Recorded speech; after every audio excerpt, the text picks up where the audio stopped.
Hi, my friends. I miss you all. I'd like to read a book to you today. It's called Giraffes Can't Dance. Gerald was a tall giraffe whose neck was long and slim, but his knees were awfully crooked and his legs were rather thin.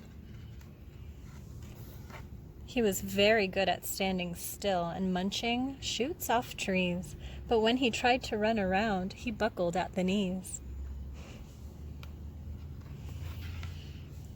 Now every year in Africa they hold the jungle dance, where every single animal turns up to skip and prance.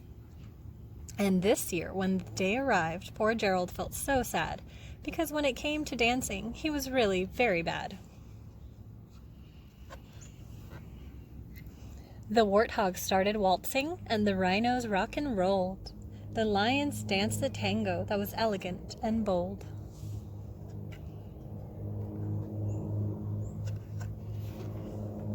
The chimps all did a cha-cha with a very Latin feel, and 8 baboons then teamed up for a splendid Scottish reel. Gerald swallowed bravely as he walked toward the floor, but the lions saw him coming and they soon began to roar. "Hey, look at clumsy Gerald," the animals all sneered. "Giraffes can't dance, you silly. Oh, Gerald, you're so weird." Gerald simply froze up. He was rooted to the spot. "They're right," he thought. "I'm useless. Oh, I feel like such a clot." So he crept off from the dance floor and he started walking home. He'd never felt so sad before, so sad and so alone. Then he found a little clearing and he looked up at the sky. "The moon can be so beautiful," he whispered with a sigh. "Excuse me," coughed a cricket who'd seen Gerald earlier on, "but sometimes when you're different, you just need a different song."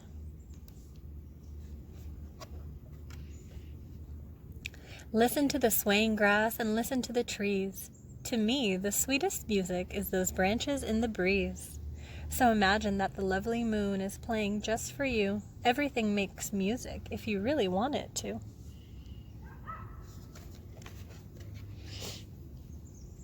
And with that, the cricket smiled and picked up his violin. Then Gerald felt his body do the most amazing thing. His hooves had started shuffling, making circles on the ground. His neck was gently swaying and his tail was swinging round. He threw his legs out sideways and he swung them everywhere. Then he did a backward somersault and leapt up in the air. Gerald felt so wonderful. His mouth was open wide. "I am dancing, yes, I'm dancing. I am dancing," Gerald cried. Then one by one, each animal who'd been there at the dance arrived while Gerald boogied on and watched him, quite entranced. They shouted, "It's a miracle! We must be in a dream. Gerald is the best dancer that we've ever seen."